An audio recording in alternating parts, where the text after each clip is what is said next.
님께서 예루살렘 오래 갈 때 수많은 사람들이 종려 가지를 흔들면서 환영했죠. 그러나 불과 며칠 지나지 않아서 그 환영은 분노로 바뀌고 또 동시에 주님이 십자가를 지시는 고난의 주일이기도 합니다.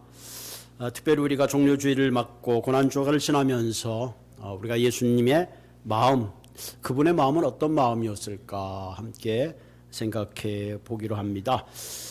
제가 고린도후서를 계속했는데 오늘은 특별히 이번 주하고 다음 주는 부활에 관한 말씀을 하고 오늘은 그리스도 예수의 마음에 대한 말씀을 함께 나누려고 합니다. 빌립보서 오늘 2장 5절에서 11절까지 말씀 우리 한 절씩 교도하겠습니다. 사실 빌립보서 2장 이하의 말씀은 초대교회는 예배 시간마다 이 말씀을 함께 낭송했습니다. 바로 예수님이 어떤 분이신가, 어떤 삶을 살으셨는가 하는 것이 집약되어 있는 그런 말씀이기도 하죠. 2장 5절서부터 한 절씩 한번 교독하도록 하겠습니다. 너희 안에 이 마음을 품으라 곧 그리스도 예수의 마음이니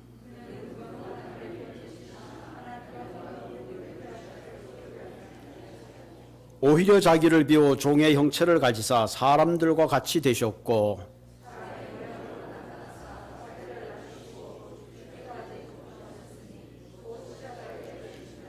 이름으로 하나님이 그를 지극히 높여 모든 이름 위에 뛰어난 이름을 주사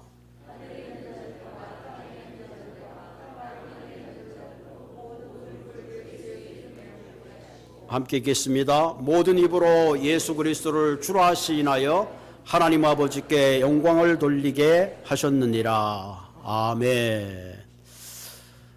이 빌립보서는 바울이 빌립보 교회가 보낸 편지지만 그 내용을 이렇게 읽어보면 어떻게 바울이 이 놀라운 진리의 사실을 그 당시에 깨달았을까? 실로 놀랍지 않아요?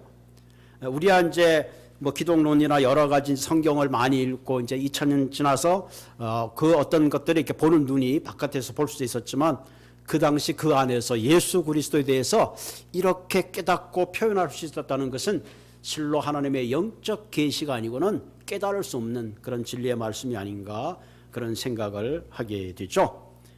너희 안에 이 마음을 품으라 곧 그리스도 예수의 마음이라. 우리가 신앙생활하면서 깊게 묵상하고 곱씹어야 될 그런 말씀이 아닌가 생각됩니다.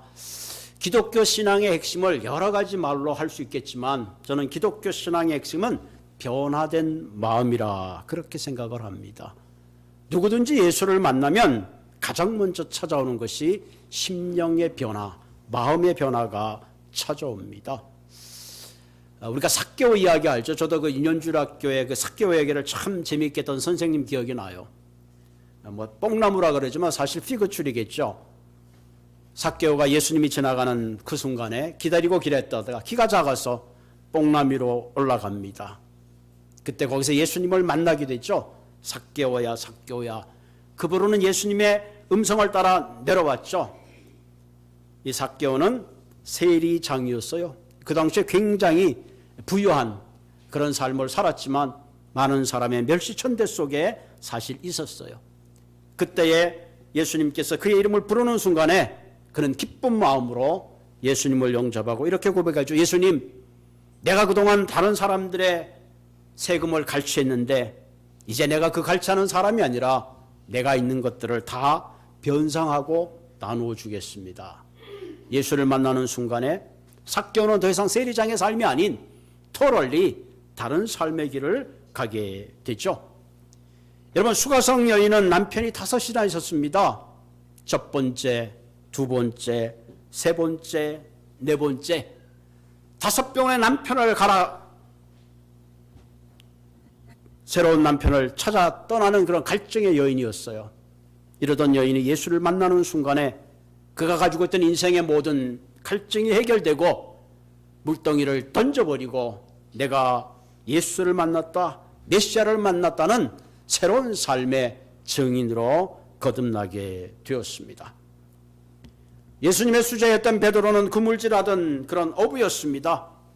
나를 따라오너라, 내가 너로 살아나는 어부가 되겠다는 그 예수님의 말씀에 그는 그물을 버려두고 예수님을 쫓았습니다.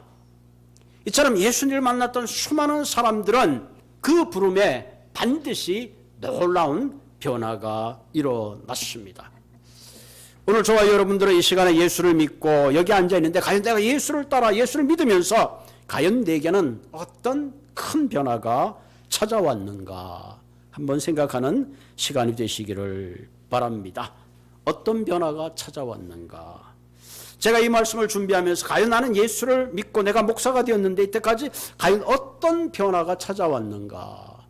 그걸 깊게 곱씹고 묵상하게 됐습니다. 저는 원래 공대 출신이라 굉장히 좀 사고하는 게 논리적입니다. 그래서 전기가 있는지 없는지를 그 국민학교 때 전기 다마를 빼가지고 소켓에 손을 집어넣고 이게 전기가 있구나. 전기 다마를 빼서 손을 집어넣으니까 손이 막 확 떨어지더라고요. 다행히 볼트가 약해서 감전이 안 됐지만 이 전기가 이런 거구나 이렇게 느꼈습니다. 바닷물이 짠가 그래서 진짜 바다 가서 먹어봤더니 바다가 물이 짜더라고요. 그만큼 증명되지 않으면 믿지 못하는 그런 사람이었는데 그래서 제가 가만히 생각 내가 목사가 된 거는 또 기적 중에 기적이다. 이런 사람이 어떻게 하나님을 믿게 됐을까 그런 생각을 해봤습니다. 제가 목회하면서 가장 큰 달라진 게 뭔가 도대체 뭐가 그렇게 달라졌을까? 뭐 옛날 성품도 그렇고 뭐 이렇게 달라진 게 없는 것 같은데 곰곰이 생각하니까 하나가 달라진 게 좀 있긴 있더라고요. 뭐가 달라졌는가니 내 마음에 사랑이 많이 커졌다. 그런 생각을 제가 많이 했습니다. 제가 어떤 우리 권사님이다 목사님이 우리 교회에서 제일 어려요. 그 어리다는 그 마음을 들으면서도 그 생각 무슨 생각이 드냐면은 그렇지만 제가 교인들을 제일 많이 사랑합니다. 목회를 하면서 하나님이 그런 마음을 주신 것 같아요.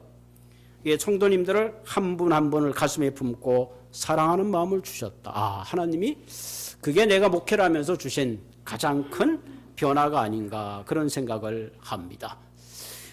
우리는 무엇을 생각하는 변화라고 생각했을 때 구조를 바꾸고 시스템을 바꾸면 변화될 거라고 생각하죠. 어떤 행정적인 걸 바꾸고 조직을 바꾸면 변화될 거라고 생각합니다. 그러나 진정한 변화는 환경에서 오는 거 아니라 사람의 마음이 변화될 때에 모든 것이 변화되죠. 요즘 우리 윤석열 당선인이 요즘 조직을 새롭게 막 변화하고 청와대 아니고 용산으로 막 그런 시스템을 변화시키잖아요. 수많은 것을 변화시키고 조직을 변화한다 하지만 실제로 그 일을 행하는 사람들의 마음이 변화하지 않으면 결코 진정한 변화를 가지고 올 수가 없습니다. 열심히 부부싸움을 하는 사람들이 이제 우리 부부싸움을 그만하기 위해서 좀 더 좋은 집으로 옮겨봅시다. 그럼 좋은 집에 갔다가 부부의 분쟁이 없어질까요? 결코 그렇지 않아요. 공부 못하는 학생이 내가 한국에서 공부 못했는데 미국에 가면 공부를 잘할 것 같다. 미국에 가는데 공부 잘할 것 같아요? 그렇지 않아요. 근본적인 마음의 변화가 있어야지만이 진정한 변화가 찾아오지 어떤 환경과 시스템을 바뀐다고 인간은 절대로 변화하지 않습니다. 그러면서 오늘 바울은 우리에게 분명하게 말하죠. 그리스도 예수의 마음을 품을 때에 비로소 우리는 마음에 큰 변화가 일어나게 됩니다. 독일의 동서로 분리되기 전에 동베들린에 있는 사람들이 서쪽에 그 마을에다가 잔뜩 쓰레기를 버렸습니다. 아침에 일어났더니 쓰레기 냄새가 막 천지를 진동하는 거예요. 동네 사람들이 우리말로만 반상회를 했습니다. 아니 어떻게 쓰레기를 우리 동네에 이렇게 갖다 버린단 말이냐. 한 사람이 성을 내면서 뭐라 우리는 그 집에 덤프트럭을 한 트럭을 갖다 버렸다면 우리는 두 트럭을 쓰레기를 갖다 버립시다. 옥신각신 다툼이 일어났습니다. 그때 한 사람이 이렇게 말합니다. 그 사람들이 우리에게 쓰레기를 버렸지만 우리도 거기에다 쓰레기를 버리면 우리도 똑같은 사람이 됩니다. 그러지 말고 이번에 우리 트럭에다가 좋은 과일과 음식을 한번 배달합시다. 그러고는 트럭에다가 과일과 좋은 음식을 갖다다가 배달했습니다. 그리고 팻말에는 이렇게 써놨습니다. 사람은 항상 자신이 가진 것을 내어놓는다. 그 팻말을 본 사람이 두 번 다시 쓰레기를 갖다 버릴 수 있겠어요? 우리의 마음에 선한 것이 없으면 선한 것을 쏟아낼 수가 없죠. 예수님도 말씀하십시오. 입으로 들어가는 것이 사람을 더럽게 하는 것이 아니라 마음으로부터 나오는 것이 사람을 더럽게 한다. 과연 우리는 내 안에 무엇을 품고 살고 있는가? 마음이 왜곡되어 있으면 결코 따뜻한 말이 나오지 못하죠. 때로는 분내는 마음, 나쁜 말이 쏟아나는 이유는 내 마음에 미운 마음이 있기 때문에 그것이 언어를 통해서 바깥으로 나타나게 되어 있습니다. 과연 나는 어떤 마음을 품고 사는가? 내 안에 무엇이 가득 차 있는가? 하덕교 그분이 했듯이 내 안에 있는 그 떠온 가시들이 수많은 사람을 찌르고 있지는 않은가? 우리는 생각해 봐야 합니다. 오늘 이 아침에 저와 여러분은 다시 한번 내가 품고 살아야 될 마음이 무언가? 그것은 바로 오늘 그리스도 예수의 마음을 품고 살 때에 우리의 인생은 극대화되고 우리의 삶은 다른 사람들에게 놀라운 삶의 의미를 주는 그런 삶이 될 줄로 믿습니다. 오늘 5절에 보면 너희 안에 이 마음을 품으라고 그리스도 예수의 마음이니, 그리스도 예수의 마음이니. 정말로 멋진 마음이죠. 예수님은 어떤 마음을 품고 사셨는가, 어떤 삶을 살았는가 하는 것이 6절에 표현되어 있습니다. 그는 근본 하나님의 본체시나 하나님과 동등됨을 취할 것으로 여기지 아니하시고 오히려 자기를 비워 종의 형체를 가지사 사람과 같이 되셨다. 하나님의 본체란 말은 He is a form of God이란 말은, 이 form이란 말은 그릭말로 모르페라는 단어인데 이 단어는 본질적으로 같은 겁니다. 본질적으로 같은 거. 우리가 설명한다면 우리 몸에는 DNA가 있죠. DNA. 그 DNA, 내가 가지고 있는 DNA는 어떤 환경과 상관없이 내가 죽는 그 순간과 같이 똑같은 DNA를 가지고 있듯이 예수님은 한마디로 하나님 그 자체시다. 그런 거죠. 예수님은 하나님이시다. 동시에 7절에 보면 뭐라 그랬어요?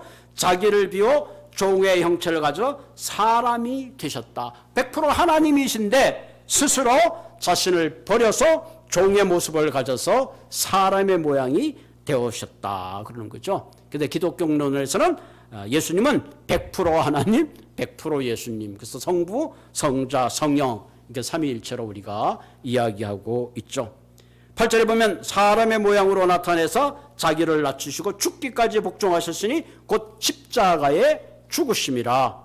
이러므로 하나님이 그를 지극히 높여 모든 이름 위에 뛰어난 이름을 주시고 또 모든 이들로 무릎을 꿇게 하시고 모든 입으로 예수 그리스도를 주라 시인하게 하셨다 하는 거죠. 그리스도 예수의 마음을 품으란 얘기는 그분의 삶의 인격, 그분의 삶을 따라 사는 것을 말하는 거죠. 그리스도 예수의 마음을 품게 되면 우리의 심령 가운데 내면의 변화가 일어나게 되는 거죠. 그래서 예수님이 가나안 혼인잔치에 오셔서 물로 포도주를 만들었듯이 예수를 만나는 그 순간에 우리의 삶은 부분적인 변화가 일어나는 것이 아니라 전 인격적인 변화, 새로운 생명이 변화가 일어납니다. 그래서 우리 안에 예수의 마음을 품게 되면 우리의 언어가 달라지고 우리의 행동이 달라지게 됩니다. 그렇게 될 때 우리는 궁극적으로 예수 그리스도의 영광을 위해서, 하나님의 영광을 위해서 살게 됩니다. 예수님의 마음은 순결하고 예수님의 마음은 온유하며 예수님의 마음은 겸손하고 예수님의 마음은 거룩합니다. 그리스도 예수의 마음엔 어둠이 없고 생명과 평안이 가득하고 그리스도 예수의 마음은 사랑과 축복이 가득한 마음입니다.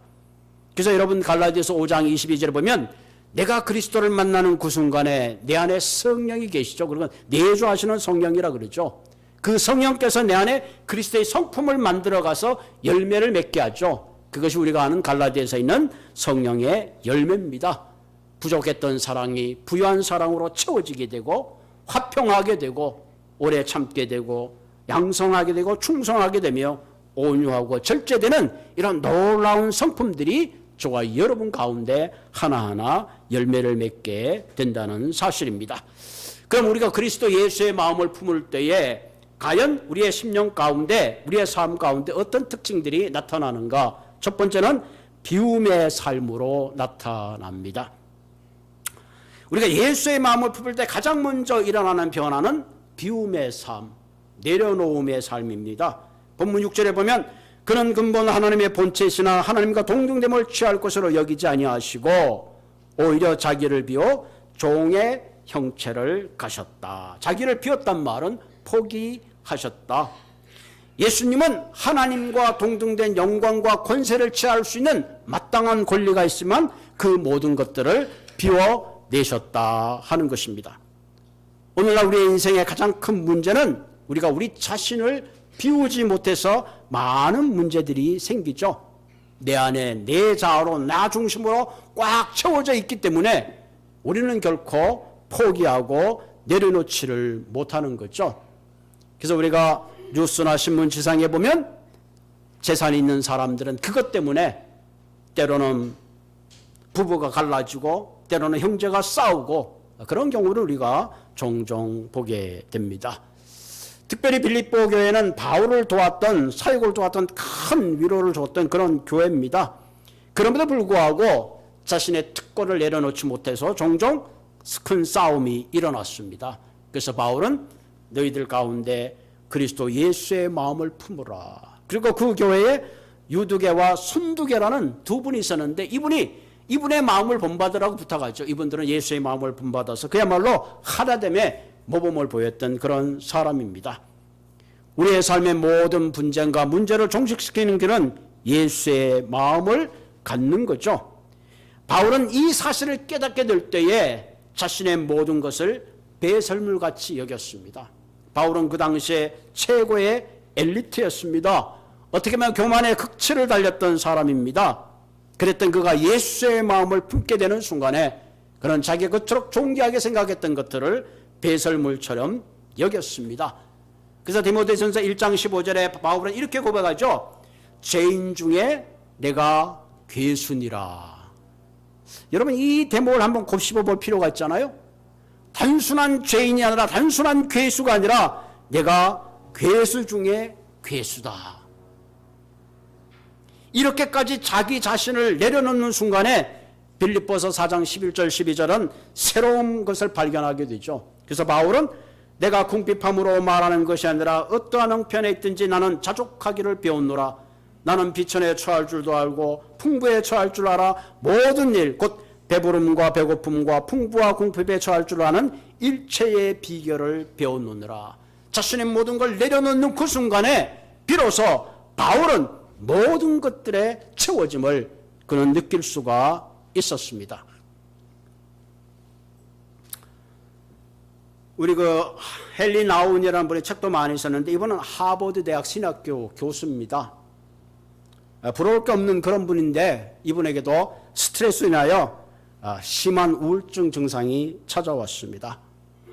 그래서 이분은 고민 끝에 그 장애인들 라루시 공동체라는 곳을 방문해서 거기서 좀 시간을 보내기로 했습니다.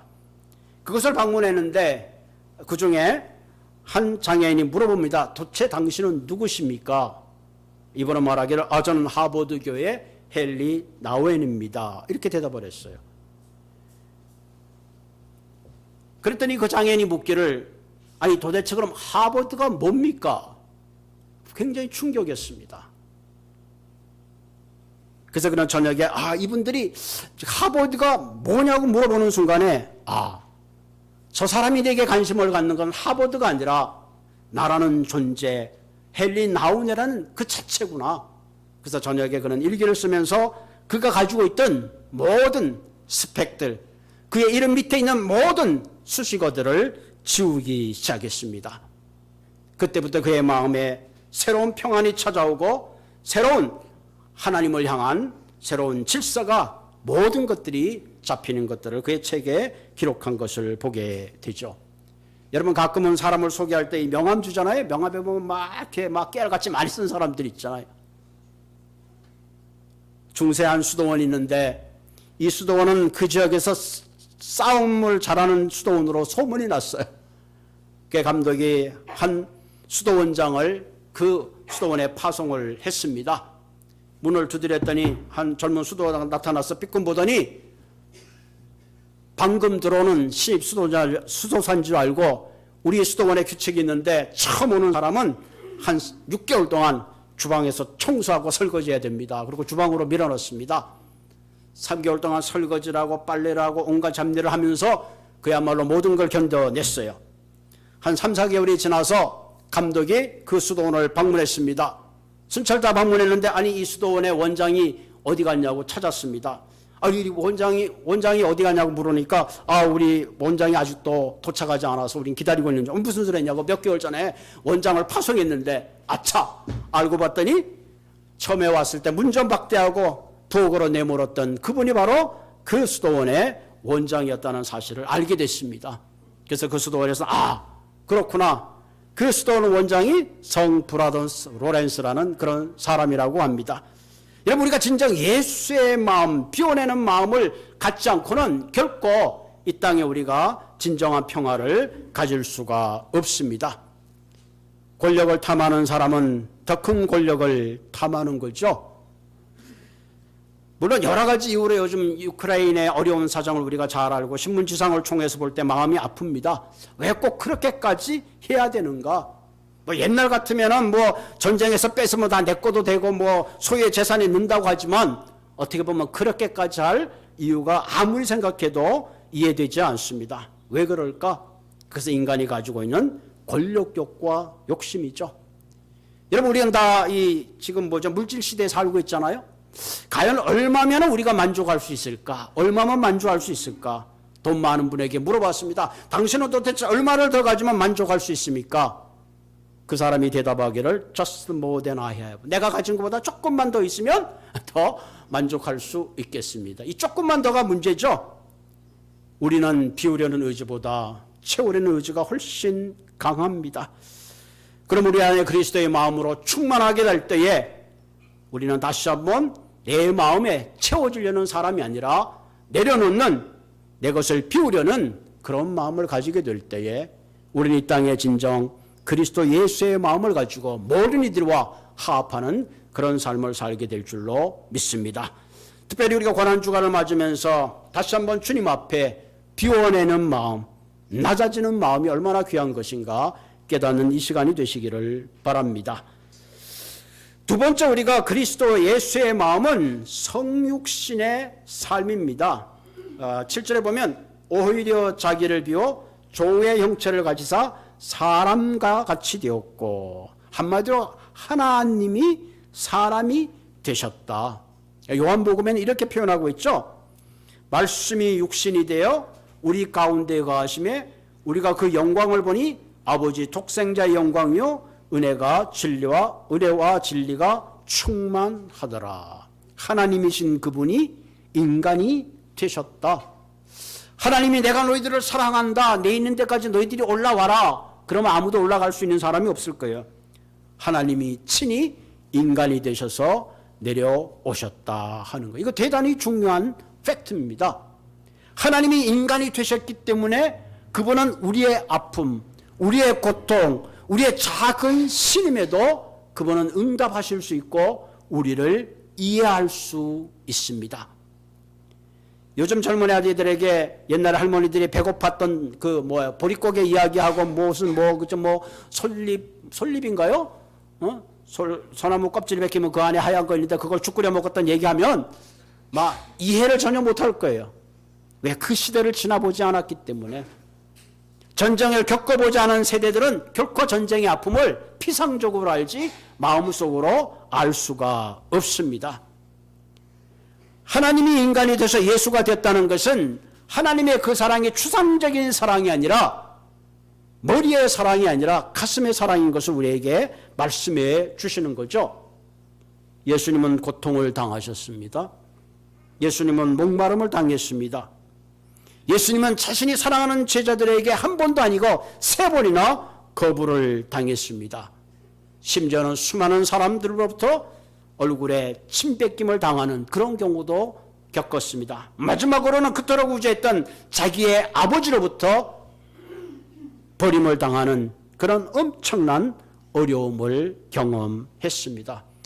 그러면서 바로 예수님은 우리가 당한 그 어떤 고통도 어떤 아픔도 어떤 배심도 이해하지 못하는 그분이 아니시다 하는 거죠. 그러면서 이 시간에 다시 한번 하나님이 우리를 사랑하는 그 사랑은 머리로 사랑이 아닌 그분 전부를 드리는 가슴의 사랑인 것을 다시 한번 깨닫는 시간이 되시기를 바랍니다. 우리 주에 많은 선교사 하시는 분들이 계십니다. 어떤 분들은 이 선교를 할 때 정말 그 오지에 들어가서 그분들이 기거하는 음식을 먹고 그분들의 언어를 쓰며 함께 지내면서 선교하시는 분들이 있고, 어떤 분들은 그런 어떤 환경이 되지 않아서 선교사 타운이 있어서 특별히 다른 지역에 살면서 왕복을 하면서 선교하는, 그런 선교하는 스타일이 있습니다. 결론은 뭐예요? 선교라는 것은 반드시 그 지역의 언어를 가지고, 그분이 먹는 언어, 그들이 신는 신발, 그들이 사는 삶의 모습을 가졌을 때에 비로소 그들에게 감동을 주고 진정한 선교의 문이 열린다는 것을 간증하는 것을 들었습니다. 그런 의미에서 우리가 낮아지고, 우리가 군림하려고 낮아지고 군림하지 않을 때에, 그때에 우리는 이 땅의 진정한 그리스도의 아름다움을 나눌 수가 있습니다. 한마디로 하나님께서 인간이 되시고 낮아지고 성육신 되었다는 얘기는 우리의 삶도 낮아지고 더 나아가서 함께 성육신의 삶으로 나가야 된다는 것을 우리에게 말씀하고 있습니다. 예수님의 마음은 비우는 마음이요, 예수님의 마음은 성육신의 마음입니다. 하나님이 인간이 되셨다는 이 놀라운 사실은 우리의 삶 가운데 많은 것들을 깨닫게 하죠. 그런 면에서 우리가 내려놓고 낮아지지 못할 하등의 이유가 없다 하는 것을 우리가 깨닫게 됩니다. 마지막 세 번째로, 그리스도 예수의 마음은 궁극적으로 하나님께 영광을 돌리는 삶이다. 세상의 영광은 더 많은 것들을 소유하고 더 많은 걸 누리고 더 많은 것을 지배하는 것이라면, 그것을 위해서 끊임없이 싸우고 투쟁하는 거라면 세상이 추구하는 영광은 결코 영원한 영광이 아니라는 것을 우리가 이 시간 다시 한번 깨닫게 되죠. 자, 예수 그리스도의 마음은 세상의 영광을 추구하는 것이 아니라 하늘의 영광을 추구하는 삶을 살았습니다. 소유하는 것이 아니라 버리는 것이요, 누리는 것이 아니라 섬기는 것이요, 지배하는 것이 아니라 종이 될 때에 하나님께서 그 예수를 통해서 온 인류를 구원하시고 모든 이들에게 무릎을 꿇게 하셨다는 사실입니다. 8절에 보면 사람의 모양으로 나타나사 자기를 낮추시고 죽기까지 복종하셨으니 곧 십자가의 죽음이라. 예수 그리스도가 추구했던 영광은 세상에 누구도 원치 않던 십자가의 죽음입니다. 어떻게 보면 세상의 영광과는 정반대되는 그런 길을 걸었습니다. 그리고 십자가에서 자신의 피 한 방울까지 남기지 않고 쏟아 부었습니다. 왜 그처럼 십자가의 길이 영광의 길이 될 수 있었는가? 그 죽음의 길을 통해서 진정한 생명이 살아나고 예수님의 죽음을 통해서 인류를 향하신 하나님의 참된 용서와 사랑이 확대되고 예수님의 죽음을 통해서 이 땅에 하나님의 뜻이 이루어질 수 있기 때문에 그렇습니다. 우리가 성경을 읽어보면 예수님이 십자가에 돌아가실 때 세 개의 십자가가 있었죠. 가운데는 예수님의 십자가 있고 좌우로 강도의 십자가가 있었습니다. 한 강도가 예수님께 말합니다. 내가 그리스도가 아니냐? 너가 정말 그리스도라면 우리를 구원하라. 그렇게 소리 질렀습니다. 그가 그리스도라고 고백했지만은 사실 그 강도는 예수 그리스도를 조롱하는 심판의 십자가요 나방아 있었습니다. 두 번째 십자가는 뭐죠? 오른쪽에 있는 십자가죠. 야, 너는 왜 예수 그리스도를 조롱하냐? 우리는 죄에 대한 대가를 받고 지금 죽는 것이 아니냐? 충분히 우리는 그 대가를 치르고 있다. 그러면서 예수님을 향하여 이렇게 말합니다. 당신의 나라가 임하실 때에 나를 기억하십시오. 그때 예수님께서 내가 내게 이르노니 진실로 내가 나와 함께 낙원에 있으리라. 용서의 십자가입니다. 마지막 가운데는 예수님의 은혜의 십자가죠. 우리에게 은혜 주신 바로 예수 그리스도의 십자가. 우리는 그 예수 그리스도의 십자가를 보면서 그 십자가를 바라볼 뿐만 아니라 또한 나도 그 십자가에 그리스도와 함께 죽었음을 선언할 수 있는 믿음의 자리로 나아가야 합니다. 그래서 갈라디아 2장 20절 있죠. 내가 그리스도와 함께 십자가에 못 박혔나니 그런즉 이제는 내가 사는 것이 아니요 오직 내 안에 그리스도께서 사신 것이라. 이제 내가 육체 가운데 사는 것은 나를 사랑하사 나를 위하여 자기 자신을 버리신 하나님을 믿는 믿음 안에 사는 것이라. 특별히 고난주간에 우리가 십자가를 바라보면서 저분이 나를 위해 대신 돌아가셨구나라고 끝나는 것이 아니라 내가 함께 십자가에 못 박혔구나. 그것을 진정 고백할 때에 부활의 영광이 어떤 의미인지 우리는 다시 한번 되새기게 될 것입니다. 주님께서 십자가에 달려 돌아가실 때 9절에 보면 이름으로 하나님이 그를 지극히 높여 모든 이름 위에 뛰어난 이름을 주시고 하늘에 있는 자들과 땅에 있는 자들과 땅 아래 있는 자들로 모든 무릎을 예수의 이름에 꿇게 하시고 모든 입으로 예수 그리스도를 주라 시인하여 하나님 아버지께 영광을 돌리게 하셨느니라. 그리스도 예수의 마음은 비우는 마음이요 십자가에 죽기까지 복종하는 마음이요 궁극적으로는 하나님께 영광을 돌리는 마음입니다. 특별히 우리가 종료주일을 맞아서 다시 한번 우리 자신이 그리스도 앞에서 낮아지는 마음, 성육신의 마음, 하나님께 영광을 돌리는 그런 마음으로 우리의 고집과 나의 주장을 내려놓고 다시 한번 주님 앞에 그리스도의 마음을 담아내고 그리스도의 삶을 살아내며 그분의 삶의 인격을 닮아가는 모든 분들이 되시기를 주님의 이름으로 부탁을 드립니다. 같이 기도하겠습니다.